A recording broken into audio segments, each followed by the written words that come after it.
Hey everybody, we are getting ready for our next week of the entrepreneurship class, and we're moving into just a very, again, just fascinating, interesting, rubber meets the road business concept type of topic for the week. So if you've looked back at the previous ones that we've gone over with, we kind of mixed them up. There was kind of a, I don't want to say a lighter one, but there's kind of one that was more fun, then one that was very nuts and bolts, then one that was a little more fun and light, and then we're back to more kind of nuts and bolts, very detailed.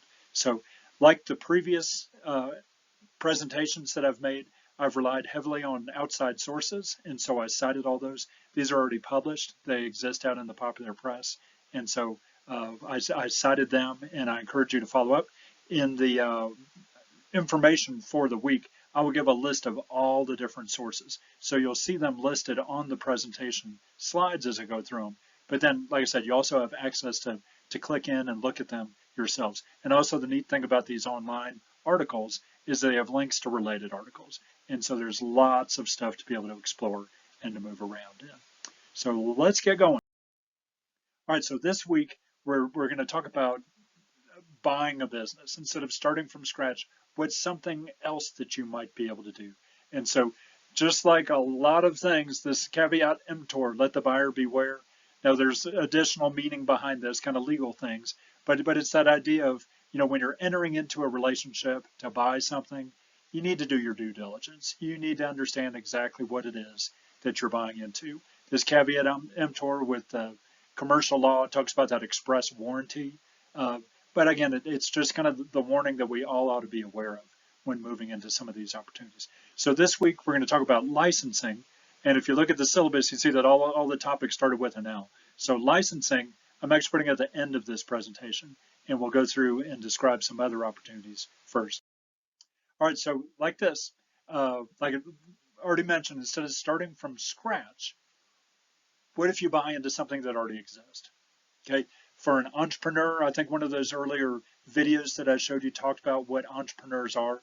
They're ones who take on personal risk, and failure is a real option, and that can bring with it great cost to the individual. Within an organization, it's a little bit different, but these are some options for all of us to consider when we're thinking about taking over a business, running our own thing. So instead of starting from scratch, buying into a business. So some of these reasons, and this is an Entrepreneur Magazine article, they talk about by buying into an existing business, hopefully one that's profitable and doing well, that you can get to profit faster, and you can start paying yourself faster. If it already exists and it's doing well and it's profitable and it's well respected, all that groundwork has already been done. So starting from scratch, you have to do all that research and thinking through and development yourself. But buying into a business, you're buying into something that's already up and running. Number three, now actually we're going to come back to these ideas next week when we talk about leasing versus buying, and then the different forms of finding resources to start a business. So we'll come back to more on number three next week. It says that there are going to be people who want to sell successful businesses to you, and not just ones that are failing, but maybe they've just gotten to a point in life where they're ready to do something else, and because it is successful, they want to pass it along and have it continue. And then this last one, you can buy with confidence knowing you'll profit long term. We'll explore a lot of these opportunities. All right, so this one, wonderful checklist, and I've already mentioned several times, I'm doing it again, that I've used a book by Entrepreneur Magazine on this. It was a guide to starting a small business, and I particularly wanted to find this list for this presentation, and I did. And so this is from an Entrepreneur Magazine. These are things to look out for, things that need to be thought through. Again, that caveat emptor, things to do due diligence on before making a decision to purchase. And this is also where having a good accountant and lawyer is going to be real helpful for you. So as you go through, there's the link. And like I said, the link to the article will be in the assignment for the week. I really encourage you all to click into that and read. All I did for sake of space in the presentation was just kind of pull out the name of each one of these things, but they go on and describe it. So, when you're purchasing, do you want to buy inventory or all the inventory? Might some of it be really old and won't be able to be turned over? Maybe that shouldn't be included. Furniture, fixtures, equipment, the building, you need to analyze all of that and see what kind of shape it's really in and whether all of that needs to be included in the sale. There's the legal contracts and documents, again, the lawyer. Articles of incorporation, that legal form. Tax returns, financial statements, sales records, all the liabilities. Okay, going back to legal form. The accounts receivable, all of them that are due to come in, all the ones, the payables, the ones that are due to go out. Debt disclosure, are there liens that have been taken out on the business? What is the history of merchandise returns? Does it all get returned, or is it good merchandise? Customer patterns. Who are these people? Are there a lot of them? Are there just a few?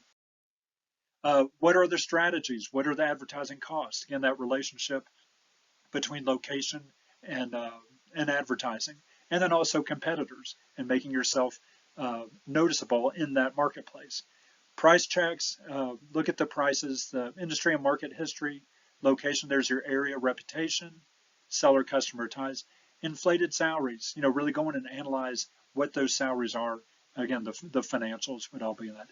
Who are the current employees? What is the organizational chart? Are people about to leave? Are they long-term? Is there a lot of turnover? Are you subject to OSHA requirements? And then what are going to be the things that you'll need to be aware of for that? Insurance, we've already brought that up.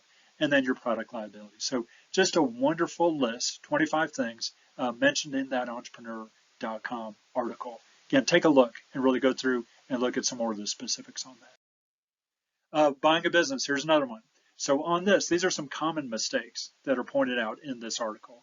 And they talk about buying on price. Said you really also need to consider the return on investment. And might you be able to use your money better doing something else? Cash shortage, I think this is one of the biggest reasons that businesses fail is they don't have enough money to be able to get up and running and to continue running. Buying all the receivables, maybe you shouldn't buy the really old ones. Maybe you should really have someone to check that they just didn't go and change the date and made really old receivables look like they're not as old. You got to study all that stuff. Failure to verify all the data. Caveat emptor. Heavy payment schedules. So again, getting overburdened, overestimating, underestimating what these costs are going to be, particularly when you first get started. But are you going to have enough to make it worthwhile and to have the kind of return that's necessary when you have all these payments that are due? And then it also recommends in this one that the sellers, treat them fairly and call on them for advice and use them as a resource. So again, just wonderful ideas. These, when you're considering buying into a business. All right, the next opportunity. So instead of buying a kind of a freestanding by itself type business, maybe a good option would be to become part of a franchise. So on these from franchise.org, these are wonderful words. They said exactly what I wanted to, and so these are the words from that website, from that article. So franchise or franchising is a method of distributing products or services involving a franchisor who establishes the Braid's trademark or trade name in a business system, and a franchisee who pays a royalty and often an initial fee for the right to do business under the franchisor's name and system. So we are familiar with franchises. They are proven, hopefully, proven methods of doing business. They have a name, they have a reputation, they have products, they have services, okay? They are successful in other places. So instead of just, like I said, starting from scratch or buying a business that's freestanding, buy into this proven system. And that's the thing with a franchise, it's a system. So we'll get into this. They talk about traditional format franchising. I'm going to show you a list in a bit. And then this traditional product distribution. So they talk about examples of that traditional product being such things as bottling, gasoline, automotive, and other manufacturing. And then the traditional, that business format franchising, that's the one that we tend to be more familiar with. All right, so this is the Entrepreneur Franchise 500 list from 2022. And so there are 500 franchises that are described and linked, provided information that Entrepreneur puts out every year. So what I did for us, is to pick the top 10 from you'll see every 100 I pulled out the top 10. So Taco Bell right now is shown as the #1 franchise. UPS Store, Popeyes, you see in there restaurants, there's fitness, Serve Pro, restoration services, there's 7-Eleven. and then Tropical Smoothie Cafe. Over on the right, you can kind of take a peek at the initial investment that would be required to get started. Okay, take a note of those. All right, here's 101 through 110, and we're still seeing there's windshield repair, food, hair care, again, more restoration services, carpet and upholstery, real estate, and more food and signs. Let's jump another 100 down in the list. Okay, H&R Block, automotive, there's some fitness, more fitness, sports apparel, pest control, more food, hair care. Jump 100 down. There's Slotsky's. Okay, so food, some signs, yard signs, senior care, asphalt maintenance, children enrichment programs through STEM, and junk removal. Jumping down to the 400s. So there's Ramada. So there's a hotel, motel, tea, oil change, Mediterranean food. There's another children's enrichment program, STEM as well. So within franchise, there's just many, many different types. And the initial investments to get into the system, and then the royalties that you would pay are all going to be defined, well defined, but that's part of being a part of a franchise. Buying into an established system, which would hopefully reduce some of the risk of failure, and particularly with a franchise, with ongoing support. It's in the franchisor's best interest that the franchisee succeeds because of the brand, but also because of that royalty that's paid back. All right, so I'm giving two little lists right here. This is to become a franchisee, so to buy into a franchise. And then I'm going to show you from a business side, if you've already got a business, maybe you would want to franchise to others. So that's what these two lists are going to be right here.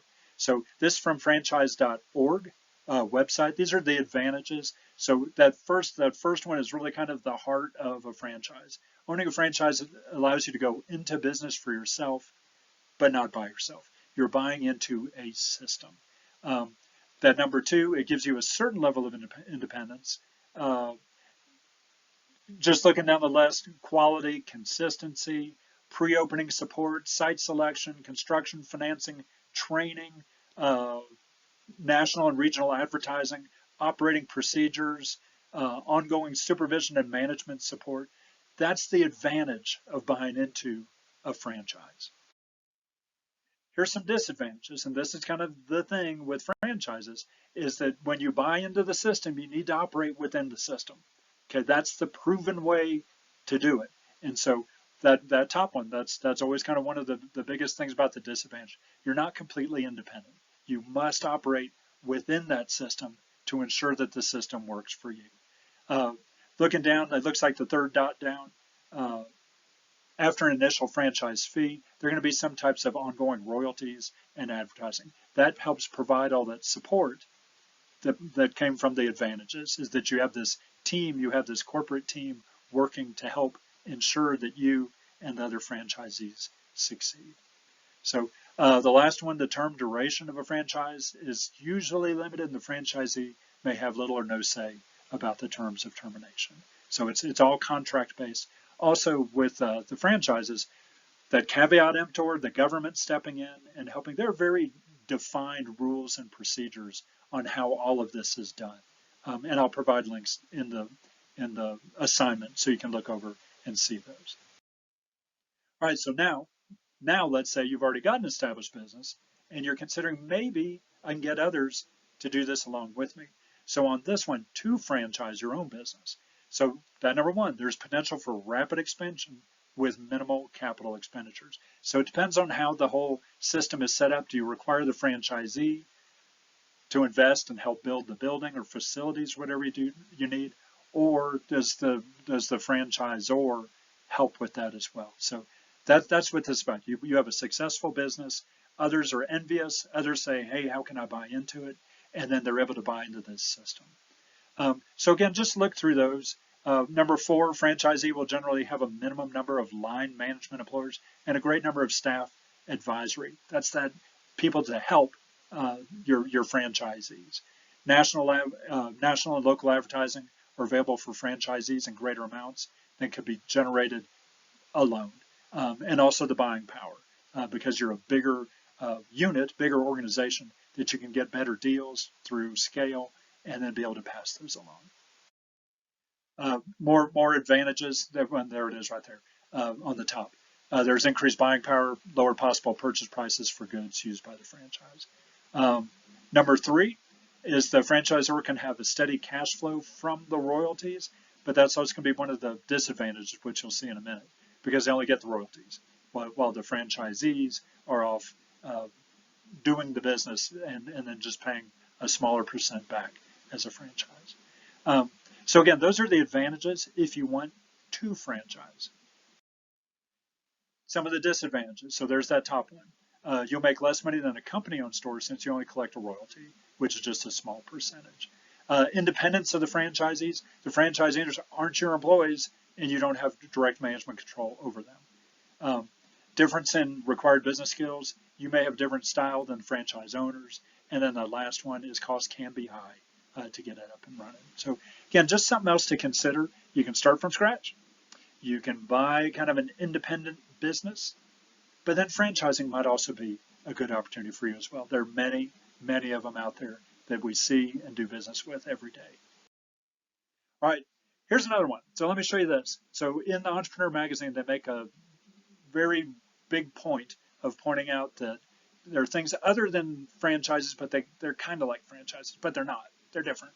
Okay, so I was looking for an opportunity for my students to start a student-run business, and just thinking through all the different ideas. Think about college students and their schedules, being closed at Christmas, being closed at spring break, potentially being closed over summer, where I might not have students run. Are we dealing with students? Are we dealing with the community? So kind of over the years, we kind of brainstormed and thought and researched, and we came up with this idea, screen printing. And if you think about the advantages of screen printing within a college community, that you could have students manage this business, take orders, but all the different club events, all the different intramurals, all the different campus events that want t-shirts and other screen printed items.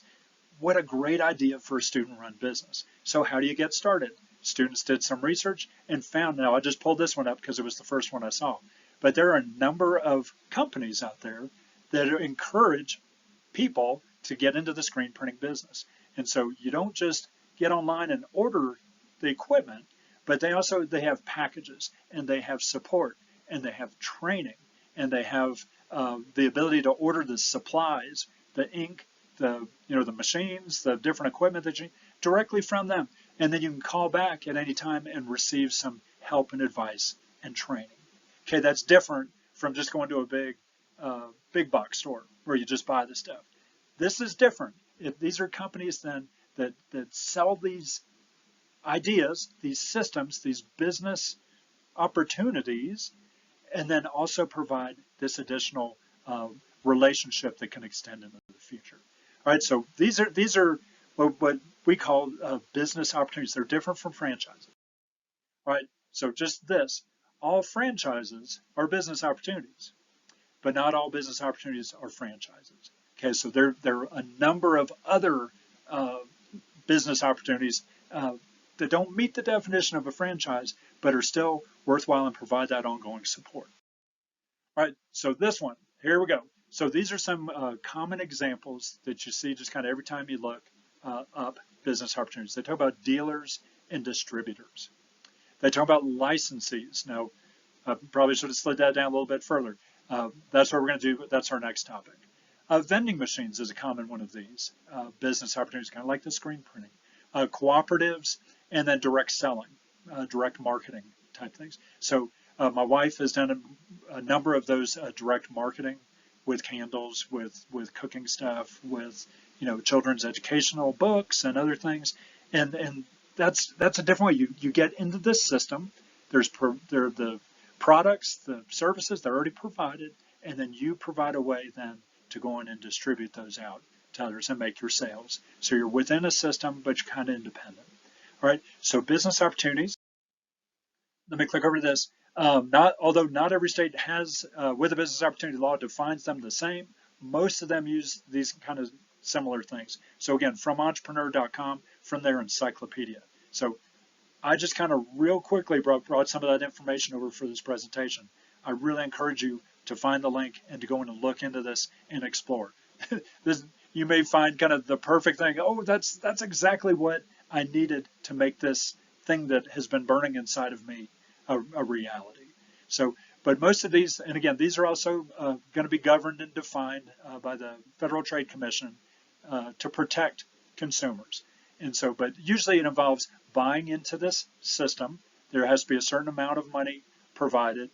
This one looks like about the fourth one down. The initial fee paid to the seller must be more than 500. Some of the other states, they're going to be a little different. The next to the last one, it says any products or services developed by the seller licensor will be purchased by the seller licensor. So again, it's part of this system. It's the sales support, it's the training. But again, to protect the consumer, there are rules and regulations that help to make sure everything is as legitimate as possible. So business opportunities. And then licensing. Now, when I did the research on this, because this was kind of our flagship topic for the week, I found so much stuff, so many wonderful online resources, but kind of going through and vetting them and finding some that I wanted to kind of put on the record and show to you all. I just picked a few, and they will be provided with the assignment, some videos, and also just a lot of wonderful online resources. So licensing, let's real quick talk about this. I just have a couple of slides, and then I'm going to refer the rest of it back to you because there are so many wonderful opportunities. And actually, I got kind of fired up looking at this, thinking about all different ideas that could be developed and then turned into something profitable, but by using the strength of someone else. So licensing says there, this is from Entrepreneur Magazine by the Entrepreneur staff. There are few faster or more profitable ways to grow your business than by licensing patents, trademarks, copyrights, designs, and other intellectual property to others. It lets you instantly tap into the existing production, distribution, marketing systems that other companies have spent decades building. And in return, you get a percentage of the revenue. So you come up with an idea, and then you take it to an existing business who's looking for ideas. And then with those ideas, they help make it into reality. I think as we watch Shark Tank, not kind of knowing the inner workings of all those deals, I think there's probably a lot of licensing going on in there as well. But doing the research, okay, this is a big deal, and seems becoming a bigger and bigger deal, at least in this marketplace. So this is you. So you develop something, and you take it to a company. Okay, on this last slide, we're looking at, instead of taking your idea and licensing it for others to sell, what if you went the other way? So what if you had a business and you wanted to include items and things that were produced by other people, and you enter into a licensing agreement to then sell their things? I mentioned in a previous presentation earlier in the term that there were a couple years for fun, kind of a little side thing that I did, and during the summers, college spirit apparel. And so I would connect with universities and make designs and produce, onesies and t-shirts and sweatshirts and just all kind of different things and sell those. Now, some of those schools were, they had their logo and their name and their image protected. It was their intellectual property. They were trademarked. And so in order to be able to produce items with their stuff on it, I had to enter into an agreement. The NCAA has a couple of clearinghouses for licensing. And so instead of each university having to make contact with each different producer and seller, they go through a clearinghouse where they can all link up. And so in that, I established an account and then had access to all these different logos and images from many, many different schools, and then could produce my items with that on it. And in the process, because it's a license agreement, the school would then get a cut. So if you go to a store and you see a university shirt and it says officially licensed product, that's what that is. It's making sure it's legit and that the owner of that image and ID and trademark actually gets what they're due. So on this one, like I said, bottom line on this one, you can use, if you want to use someone else's property, particularly intellectual property, you have to ask about it and you have to enter into an agreement so that they'll get a royalty. So with this one, again, just kind of tying all this together now, uh, I think all of these things, for those of us who kind of come through the business pipeline, did undergraduate degrees, and have had business experience, a lot of these ideas have kind of been brought up. But I know that within an MBA program, especially our MBA program, we have people from many, many different backgrounds because the concepts of business are interesting and appealing to all types of organizations. We have people in this who maybe have different backgrounds and have not had these before. So this course, these ideas were to bring these concepts out explicitly and really look at them and examine them and think about them rather than just kind of, seeing it as kind of an amorphous thing where they're not different, that they're kind of all the same. So in some of the previous assignments, challenges that I gave, I said, look around at the businesses, look at their locations, look at what they offer, look at their prices. Okay, probably did not come to think, well, that is a freestanding independent business, and that is a business that has been franchised, and that's a business opportunity. And then these are things that are licensed. So again, these are a lot of different options, and hopefully maybe one of these ideas, now that's kind of in your understanding of the world, will strike you and say, yes, I could do that, and this would be the right thing and the best way to make these ideas into reality. So that's it for this week. Like I said, I'm giving you all the resources that I used for this presentation, plus some extra ones that I found online, some really good videos that I encourage you to take a peek at and to use not only in helping write up your assignment for the week, but in just kind of your general understanding of how all this works in business in general. So that's it. Thanks.